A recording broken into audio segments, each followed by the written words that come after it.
আমি ফোনে ফোন দিতেছি না, আমার কথা গ্রাহ্য হয় না। আমি বিরক্তের কথা কইছি?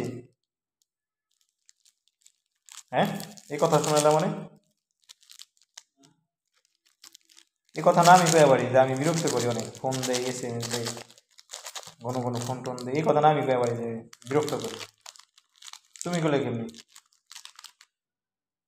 তুমি কয়বার ফোন দাও, আমি কয়বার দিই তোমার কম?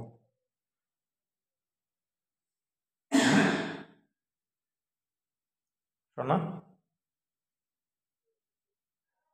তুমি কয়বার দাও, আমি তোমার কয়বার দিই, এই কথা না আমি কয়ে যে বিরক্ত করি, এই কথা আমি কোনো মানা, তুমি কলে কেমনি কও?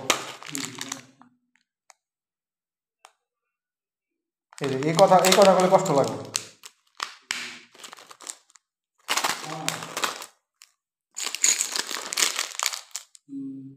হ্যালো।